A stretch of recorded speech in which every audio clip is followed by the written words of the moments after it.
इतिहास के पन्ने। मोहम्मद गजनबी एक ऐसा आक्रमणकारी जिसने भारत पर आक्रमण किया, इसे लूटा और यहां की संपत्ति को लेकर वो वापस गजनी भाग गया।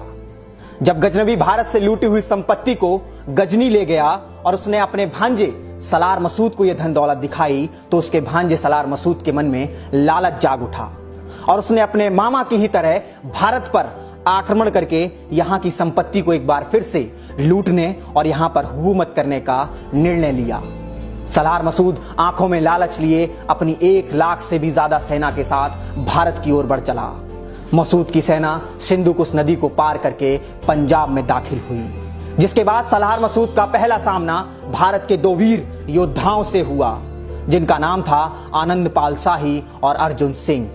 इन दोनों ही राजाओं ने सलार मसूद की सेना का डटकर मुकाबला किया, लेकिन सेना बल में कम होने के कारण ये दोनों ही राजा मसूद की सेना से हार गए और सलार मसूद इनको हराता हुआ भारत को लूटने के इरादे से आगे बढ़ चला। सलार मसूद नामक दैत्य राजपूताना होते हुए बहराइच पहुंचा और उसने अपनी राजधानी बहराइच को बनाने का फैसला किया। ये इसी इरादे से उसने अपने सैनिकों को कहा कि वहां पर वो अपना डेरा डाल लें। उस वक्त बहराइच में एक महान राजा, महाशक्तिशाली, अति पराक्रमी, वीर योद्धा, महाकाल के परम भक्त और धर्म के रक्षक की शासन था और जिसकी आंखों में ज्वाला सी धधकती थी, जिसका नाम था वीर सोहेल देव। वो जब अपनी मूंछों को ताव देते थे तो बड़े बड़े सूरमाओं के पसीने छूट जाया करते थे। जब सलार मसूद के बहराइच में डेरा डालने की खबर महापराक्रमी राजा सोहेल देव तक पहुंची तो उनकी आंखों में गुस्से से ज्वाला भड़क उठी। राजा सोहेल देव के बारे में ऐसा कहा जाता है कि वो जब अपने दुश्मनों पर काल बनकर टूटते थे तो उनके दुश्मन भाग जाया करते थे। वो दुश्मनों पर ऐसे वार करते थे जैसे मूली गाजर काट रहे हों। राजा सोहेल देव बहुत ही कुशल लड़ाके थे, प्रखर विद्वान थे और अपनी हर चाल को वो बहुत ही चतुराई और समझदारी से चलने में माहिर थे। राजा सोहेल देव को इस बात की खबर मिली कि गजनबी का भांजा सलार मसूद भारत में लूटपाट कत्लेआम मचाते हुए बहराइच आ पहुंचा है, तो उन्होंने समूचे हिंदुस्तान के सभी राजाओं को एक पत्र लिखा। उन्होंने सभी हिंदू राजाओं से कहा कि भारत पर जिहादियों ने हमला कर दिया है, हिंदुओं की शान खतरे में है। अगर ये आक्रमणकारी हम पर कब्जा करने में कामयाब हुआ तो राजपूती एक बार फिर से विधवा हो जाएगी। राजपूती शेरों के साथ ये कुत्तों जैसा व्यवहार करेंगे।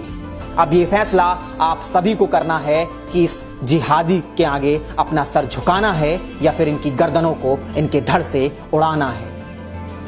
आगे उन्होंने लिखा कि मैं जा रहा हूं युद्ध में उद्घोष करने, मैं अकेले ही दुश्मन पर काल बनकर टूटूंगा। अपनी मातृभूमि पर किसी बाहरी को कब्जा करने नहीं दूंगा। मेरे जीवित रहते मेरी आखिरी श्वास, मेरी आखिरी खून की बूंद तक मैं अपनी भगवा ध्वज का सम्मान रखूंगा। जब यह पत्र उन तमाम हिंदू राजाओं को मिला तो इस पत्र ने उनके खून में उबाल पैदा किया और सोहेल देव के पास राजाओं के जवाब आने लगे। जवाबी पत्रों में राजाओं ने लिखा कि महाराज सोहेल देव, आप युद्ध का ऐलान कीजिए। हम हिंदू राजा रक्त की नदियां बहा देंगे लेकिन भगवा ध्वज को झुकने नहीं देंगे। भारत में ऐसा पहली बार हुआ था कि इतने बड़े पैमाने पर हिंदू राजा एक साथ आए थे। इतिहास के इसी कालखंड में विश्व ने भारत की अखंड सेना का बल देखा था। 22 राज्यों को मिलाकर बनी ये महासेना जब एक स्वर में हर हर महादेव और जय भवानी का युद्ध उद्घोष कर रही थी तो मानो धरती और अंबर दोनों कांप रहे थे। जब 3 लाख से भी ज्यादा हिंदुओं की सेना ने बहराइच में सलार मसूद की सेना पर आक्रमण किया तो उनकी सेना आतंकित हो उठी। तभी हिंदुओं के वीर योद्धाओं ने खड़क तलवार और भाले से दुश्मनों को भेदना चालू कर दिया। हिंदू राजाओं की सेना सलार मसूद की सेना को चारों तरफ से घेर चुकी थी। एक तरफ से मालवा नरेश जिहादियों पर काल बनकर टूट रहे थे, उधर पंजाब के राजाओं ने दुश्मनों की टुकड़ियों को पीछे ढकेलना चालू कर दिया था। उसी सेना के बीच एक वीर योद्धा अपने दोनों हाथों में तलवार लिए दुश्मनों को चीरता हुआ आगे बढ़ रहा था और वो योद्धा कोई और नहीं बल्कि राजा सोहेल देव ही थे। जय भवानी के युद्ध उद्घोष के साथ सोहेल देव दुश्मनों पर कहर बरपा रहे थे।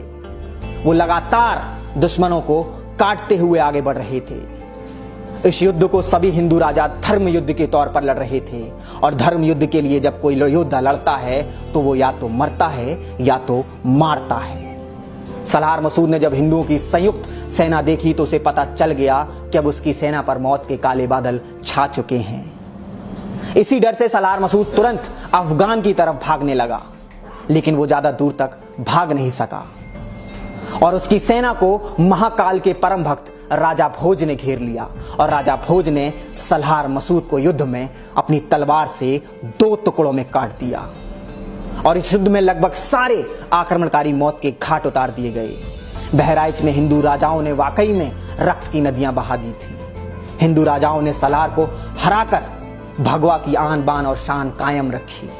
वहीं राजा भोज ने आक्रमणकारियों द्वारा खंडहर में तब्दील कर दिए सोमनाथ के मंदिर को पुनः बनवाया और उसका शुद्धिकरण करवाकर वहां पूजा पाठ शुरू करवाई। लेकिन इतिहास में महाराज सोहेल देव को कहीं जगह नहीं दी गई। इनकी कहानियां किसी को नहीं सुनाई जाती। इतने सारे हिंदू राजाओं के अंदर मातृभूमि के लिए मर मिटने की अलख जगाने वाले इस वीर योद्धा को हम भुला चुके हैं। अब ये कुछ चंद पंक्तियां सुनिए, शायद आपके अंदर का एक हिंदू जाग उठे। ये बात थोड़ी पुरानी है, ये तलवार भी थोड़ी पुरानी है। इसे जंग लगाया है हमने, क्योंकि अब हमारा खून नहीं ये पानी है। अगर अब भी है खून वही रगों में तो दहाड़ करो तुम शेरों की, सच्चे दिल से आग बनकर जयकार करो इन वीरों की। तो ये कहानी थी महाराज सोहेल देव की और आप देख रहे थे हमारी शिवालिक जर्नल की खास पेशकश इतिहास के पन्ने। हम और भी कई इतिहास के ऐसे पन्नों को आपके सामने लाएंगे जिन्हें कहीं दबा दिया गया। तब तक के लिए आप देखते रहिए शिवालिक जर्नल। आपको ये वीडियो पसंद आया हो तो इसे लाइक करना बिल्कुल ना भूलें और सब्सक्राइब भी करें और इस वीडियो को शेयर भी करें। धन्यवाद।